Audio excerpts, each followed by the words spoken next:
My name is Neha and welcome back to my YouTube channel. So ये blog पूरा होने वाला है मेरे स्टडी प्लान पे कि लाइक व्हाट मेरा स्टडी प्लान क्या होता था एंड कैसे मैंने प्रिपेयर किया अपना सीए फाउंडेशन। इवन तो मेरी हेल्थ भी ठीक नहीं रहती थी फिर भी मैं ये वाला स्टडी प्लान फॉलो करती थी एंड इस स्टडी प्लान को फॉलो करके मुझे काफ़ी अच्छे रिज़ल्ट मिले। मेरा कॉन्फिडेंस सब्जेक्ट्स में डेवलप हुआ एंड चीज़ें भी समझ में स्टार्ट हो गई। क्लैरिटी बहुत ज़्यादा आई एंड इम्पॉर्टेंट कि क्वेश्चन सॉल्व होना स्टार्ट हो गए। जैसे कि मैं आरटीपीसी या एमटीपी सॉल्व करती थी ना, तो उसके क्वेश्चंस मेरे से सॉल्व होने लग गए एंड जब क्वेश्चन सॉल्व होने लगते हैं ना गाइस, तो कॉन्फिडेंस ऐसे मतलब अपने आप ही आ जाता है और पढ़ने का मन करता है ना, कि हाँ अब स्टार्ट करते हैं इस ब्लॉग को एंड मेरे प्लान को कि लाइक कैसे मैं क्या करती थी। तो इसमें मैं कुछ हैबिट्स मैंने इनकॉर्पोरेट कर रखी थी और कुछ चीज़ें मैं ऐसे करती थी जो कि मुझे लिटरली हेल्प करती थी। तो फर्स्ट जो हैबिट है विच इज़ कि मैं सुबह जल्दी उठ जाती थी मॉर्निंग में, wake up early. Okay, so wake up early in the morning which is extremely important. उस टाइम पे मैं कौन सा सब्जेक्ट किया करती थी जो कि मुझे लाइक बहुत ज़्यादा टाइम कंज्यूमिंग होता था, जैसे अकाउंट्स हो गया और इधर बिजनेस लॉ हो गया। बेसिकली जो मुझे लगता था कि इस चैप्टर में मैं वीक हूँ और ये मुझे कंप्लीट करना है और इसको अच्छे से समझना है। जैसे कि इकोनॉमिक में एक चैप्टर है डिमांड एंड सप्लाई वाला, उसमें इलास्टिसिटी वगैरह मुझे पहले स्टार्टिंग में समझ नहीं आती थी, तो मैं पूरा 2 से 3 घंटे मॉर्निंग में इकोनॉमिक पे दिया करती थी। जब वो मेरा चैप्टर अच्छे से मुझे समझ आ गया, ठीक है, तब मैं कुछ दिन बाद मूव ऑन कर देती थी, चेंज कर देती थी अपना सब्जेक्ट। जैसे फिर मैंने लॉ रख दिया।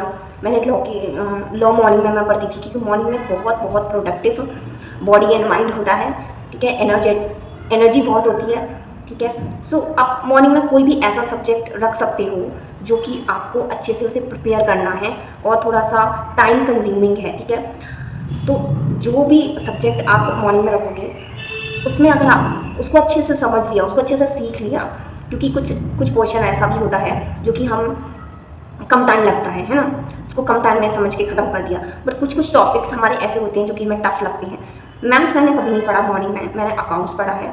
अकाउंट्स में जैसे हो गया कंपनी वाला चैप्टर हो गया जिसमें शेयर हो गया, डिवेंचर हो गया, ऐसे चैप्टर जो कि ज़्यादा टाइम लेते हैं और मैक्सिमम स्कोरिंग वाले चैप्टर हैं। ओके, आप अपने अकॉर्डिंग चैप्टर रख सकते हो, सब्जेक्ट रख सकते हो, क्योंकि मॉर्निंग में मुझे 3 से 4 घंटे ये वाला चैप्टर कंप्लीट करना है जिसमें मुझे ज़्यादा दिक्कत होती है, ज़्यादा कॉन्फिडेंस बिल्कुल लो है और समझ नहीं आ रहा है उस चैप्टर को, उस सब्जेक्ट को, मतलब सब्जेक्ट में से जो चैप्टर आपको समझ नहीं आ रहा उसको मैक्सिमम 3 से 4 दिन अच्छे से स्टडी करो, समझ में आ जाएगा। ओके, नेक्स्ट इसकी मैं क्या करती थी, एक्सरसाइज करती थी, क्योंकि पूरे मैक्सिमम 10 से 12 घंटे स्टडी टेबल पर बैठ के पढ़ना होता है। सो मैं प्रेफर करती हूँ कि आप या तो मॉर्निंग, बेस्ट है कि आप मॉर्निंग वॉक रखो, रनिंग रखो, या फिर जो भी आपके योगा एक्सरसाइज अगर आप वो फॉलो करते हो, अगर जिम जाते हो तो जो भी करते हो वटेवर, तो एक्सरसाइज ज़रूर रखनी है आपको, ठीक है। नेक्स्ट मैं फॉलो करती थी, ठीक है, मैं मॉर्निंग और इवनिंग में मैक्सिमम 15 to 20 मिनट्स की वॉक करती थी, दोनों टाइम, मॉर्निंग में भी और इवनिंग में भी। थर्ड वन इसकी मैं अवॉइड करती थी जंक फूड खाना, क्योंकि जंक फूड से हमारी बॉडी को बिल्कुल भी एनर्जी नहीं मिलती है। सो आप हेल्दी फूड ईट करो which is best during your preparation, क्योंकि ड्यूरिंग माई प्रिपरेशन में एक चीज़ मैंने बहुत ज़्यादा ऑब्जर्व की है विच इज़ की एनर्जी बहुत कंज्यूम होती है पढ़ाई में। एनर्जी इतनी ज़्यादा इम्पॉर्टेंट है ना कि जब आपको 10 से 12 घंटे पढ़ना होगा और एक ही सब्जेक्ट में आपको 4 से 5 घंटे लगाने पड़ेंगे अगर आप एक एवरेज स्टूडेंट हो तो, और अगर आप एवरेज से अबव हो तो मैक्सिमम आप 3 घंटे भी एक सब्जेक्ट को दोगे तो चल जाएगा, ठीक है। एंड कुछ स्टूडेंट्स ऐसे भी होंगे जो कि साइंस साइड से होंगे, तो उन्हें तो भाई बहुत मेहनत करनी पड़ेगी, क्योंकि अब वैसे वाला पहले वाला हमारा सीए फाउंडेशन कोर्स नहीं रहा है जिसमें कि आपको चारों सब्जेक्ट में ऑब्जेक्टिव टाइप्स क्वेश्चंस आते थे। बहुत पहले की बात कर रही हूँ, और अभी भी कुछ टाइम पहले भी हमारा सिलेबस बहुत इजी था और पेपर भी इजी आता था, बट अब ऐसा नहीं है। अकाउंट्स में चेंज हो गया सब्जेक्ट नहीं, सिलेबस चेंज हो गया। काफ़ी ज़्यादा 2 से 3 चैप्टर ऐड हुए हैं, और जो पोर्शन सबसे ज़्यादा जो कॉम्प्लेक्स हुआ है ना, वो हुआ है आपका कंपनीज अकाउंट में काफ़ी सारी चीज़ें हैं ना पढ़ने के लिए। लाइक पहले इशू हो गया डिवेंचर का, फिर उसको रिडेम्पशन कर दिया, शेयर हो गया, प्रेफरेंस शेयर हो गया, इक्विटी शेयर हो गया, राइट टू बोनस हो गया, बहुत सारी चीज़ें हैं। सो ये आपको जब तक आप 5 से 6 बार रिवीजन नहीं कर लेते हो, तब तक आपको कॉन्फिडेंस नहीं आएगा। बट घबराओ मत, कुछ चैप्टर ऐसे हैं जिनके लिए आपको 5 से 6 बार रिवीजन करने की ज़रूरत पड़ेगी। घबराने की कोई बात नहीं है और टेंशन लेने की भी कोई बात नहीं है, क्योंकि कुछ चैप्टर आपके ऐसे भी हैं जो कि 10 से 12 मार्क्स के आते हैं। अकाउंट्स की बात कर रही हूँ, बट वो ईजी हैं, आप उनको ईजिली कर सकते हो। जैसा कि आपको जंक फूड कम्प्लीटली अवॉइड करना है, क्योंकि आपको प्रोडक्टिव होना है। देखो, जब आप 10 से 12 घंटे पढ़ोगी ना, उस 10 से 12 घंटे में मैक्सिमम आपके प्रोडक्टिव जो होंगे, प्रोडक्टिव कहने का मतलब है कि एक्चुअल में आपको चीज़ें समझ में आई। जैसे कोई टॉपिक है, मनी मार्केट ले लो, मनी मार्केट में है एवरेज प्रोपेंसिटी, ऐसा कुछ करके है, या फिर बेसिकली कहने का मतलब ये है कि चीज़ें आपको कितनी समझ में आई हैं। प्रोडक्टिव का मतलब है चीज़ें आपको कितनी समझ में आई हैं और फर्दर आप उसको एक्सप्लेन कर सकते हो, उससे क्वेश्चन सॉल्व कर सकते हो। That is productivity. Okay, so productive hours निकालना बहुत, मतलब आपने अगर 10 से 12 घंटे पढ़ाई की है ना, तो उसमें से आपके प्रोडक्टिव आवर्स 5 से 6 घंटे ही निकलेंगे। ठीक है, तो इस तरीके से आपको अपनी स्ट्रैटेजी रखनी है, अपना प्लान रखना है। मैं अपना प्लान बता रही हूँ कि मैं 10 से 12 घंटे पढ़ती थी, उसमें से प्रोडक्टिव मैक्सिमम 6 से 7 घंटे निकलते हैं। स्टार्टिंग में तो और भी कम होते हैं हमारे प्रोडक्टिव आवर्स। अगर हम 4 से 5 घंटे पढ़ रहे हैं, 2-3 इतने प्रोडक्टिव आवर्स होते हैं, क्योंकि हमें बिल्कुल ही बिगिनिंग में हम चैप्टर 1 और 2 टाइम पढ़ते हैं, तभी हमें चैप्टर माइंड में एकदम से सारा चैप्टर माइंड में नहीं होता है, सारी चीज़ें नहीं समझ में आ रही होती। ये हार्श रियलिटी है। जब आप 4 से 5 बार चैप्टर को अच्छे से पढ़ लोगे, आरटीपीस एमटीपीस सॉल्व कर लोगे, उस चैप्टर से रिलेटेड क्वेश्चन सॉल्व कर लोगे, तब आपको कॉन्फिडेंस आएगा, तब आपको फील होगा कि हाँ आपने कुछ पढ़ा है। ठीक है, सो इसलिए कह रही हूँ, प्रोडक्टिविटी आपकी तभी आएगी जब आप एनर्जेटिक रहोगे, जब आपके अंदर इतनी पोटेंशियल होगी कि हाँ आप 10 से आधे 1 घंटे का गैप लेके दूसरा सब्जेक्ट पढ़ना स्टार्ट कर दो। ठीक है, क्योंकि अभी पता है सितंबर है। ओके, टाइम आपका कितनी जल्दी बीत जाएगा आपको खुद नहीं पता चलेगा। ठीक है, सो ध्यान रखो और बी प्रोडक्टिव। नेक्स्ट इज कि आप ऐसे स्टिकी नोट्स लो, इन पे अपने फार्मूले लिख डालो।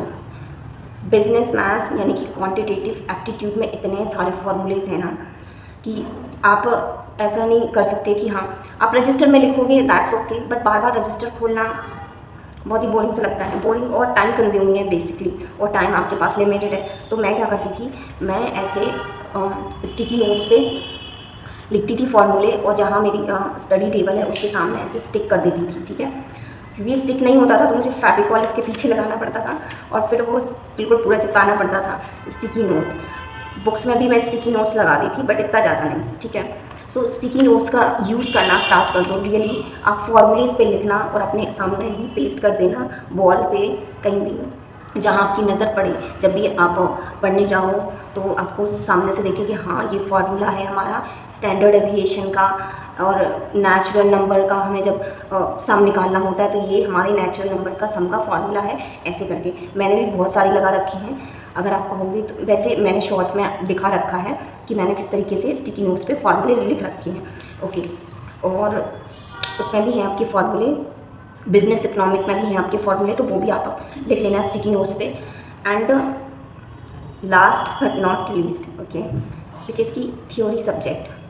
अकाउंट्स में ना थियोरटिकल क्वेश्चंस आते हैं, तो मुझे याद नहीं रहते थे कुछ। मैं क्वेश्चन पढ़ती थी और उसके रिगार्डिंग जो भी आंसर होता था उसको चार्ट पेपर पे लिख के समराइज़, मतलब एक समराइज फॉर्म में, और ऐसे वॉल पर पेस्ट कर देती थी। सो उससे कम से कम 3 से 4 दिन अगर मैं उसको पढ़ूंगी तो मुझे बिल्कुल ही अच्छे से याद हो जाएगा ना। मुझे इतनी मोटी बुक ओपन करने की ज़रूरत ही नहीं है, इतनी हैवी बुक ओपन करने की ज़रूरत ही नहीं है कि मन ही ना करे पढ़ने का। सो बेसिकली ये ट्रिक्स हैं कि आपको याद हो जाएगा। ठीक है, ऐसे आप लॉ में भी कर सकते हो। लॉ तो पूरी थ्योरी है, उसमें तो सब्जेक्टिव क्वेश्चंस आएगा। तो लॉ में जो मैंने पर्सनली किया था वो बता रही हूँ। मैंने लॉ पता है कैसे किया, मैंने आरटीपीस एमपीपीस से लॉ को याद कर लिया। सिंपल, कुछ मत करो। आरटीपीस अगर आपका सिलेबस कंप्लीट हो गया ना लॉ में, ठीक है, और आप रिवीजन कर रहे हो, ठीक है, तो रिवीजन 2-3 रिवीजन कर लो। रिवीजन के साथ साथ आरटीपीस एमटीपीस करो, ज़्यादा से ज़्यादा जितना हो सके आरटीपीस एमटीपीस सॉल्व कर लो। घबराना मत कि यार मैंने ये चैप्टर नहीं पढ़ा, रहने दो। अगर नहीं भी पढ़ा है ना, एक बार सिलेबस कंप्लीट हो गया ना, आरटीपीस एमटीपीस उठाओ, ठीक है, और यूट्यूब से एक चीज़ मैं भूल गई बताना, बिजनेस लॉ से रिगार्डिंग मैंने अपने पहले वाली वीडियो में बताया था बिजनेस लॉ पे कि आरटीपीस एमटीपीस आपको खुद से नहीं सॉल्व करनी है, ये राइटिंग प्रैक्टिस है। ये पूरा जो मैं बता रही हूँ ना बिजनेस लॉ में, ये राइटिंग प्रैक्टिस है। इसको आप कैसे सॉल्व करोगे, यूट्यूब पे सर्च करोगे writing practice business law CA foundation, आपको मिल जाएंगी वीडियोज़। आप उनसे सीखो और जो भी क्वेश्चन सॉल्व वो कर रहे हैं टीचर, तो पूरा लिखते हुए आपको भी लिखना है और क्वेश्चन पढ़ना है, और इस तरीके से राइटिंग प्रैक्टिस करोगे तो 110% मैं गारंटी देती हूँ बिजनेस लॉ आपको इजी लगने लगेगा, आपको कॉन्फिडेंस आने लगेगा। माना कि आपने चैप्टर नहीं पढ़ा, ठीक है, फर्स्ट चैप्टर है आपका और लास्ट चैप्टर है नेगोशिएबल इंस्ट्रूमेंट, ठीक है, बहुत इजी है। और जो हमारा इंडियन रेगुलेटरी फ्रेमवर्क है वो भी बहुत इजी है। उसके जो जैसा वो चैप्टर है ना, उसमें जो भी कंटेंट गिवन है उसको चाहो तो आप चार्ट पेपर पर लिख के, चार्ट पेपर पर नहीं सॉरी, जो आपका रजिस्टर का पेज है उस पर आप पूरा आंसर लिख सकते हो, क्योंकि आरबीआई के बारे में कुछ पॉइंट्स लिखने हैं तो कुछ ही पॉइंट्स हैं ना, वो पॉइंट्स आप चार्ट पेपर पर लिख दो और पेस्ट कर दो, और डायरेक्ट क्वेश्चन पूछे जाते हैं इन चैप्टर में से। आप देखना इसमें नेगोशिएबल इंस्ट्रूमेंट में एंड इंडियन रेगुलेटरी फ्रेमवर्क में डायरेक्ट क्वेश्चन एक भी छोड़कर मत जाना, याद कर लेना। मैंने भी याद किया था, और डायरेक्ट 6 मार्क्स का, 4 मार्क्स का डायरेक्ट क्वेश्चन पूछा जाता है। सो इस तरीके से याद करोगे ना, हो जाएगा, डोंट वरी, हो जाएगा। बट हाँ, सॉल्व ऐसे ही करना, आरटीपीस एमटीपीस उठाना, राइटिंग प्रैक्टिस डालना यूट्यूब पे, मल्टीपल टाइम्स आप जब सॉल्व करोगे ना, आपको लॉ ईजिली याद हो जाएगा। और रही बात सेक्शन की, तो सेक्शन नहीं लर्न करना, सेक्शन लर्न करना मैंडेटरी है ही नहीं। Okay, so this is all in this blog and अगर ज़्यादा और चीज़ें बताने लगी तो बहुत बड़ा ब्लॉग हो जाएगा। Okay, so bye and like करना, सब्सक्राइब करना और शेयर करना। ओके।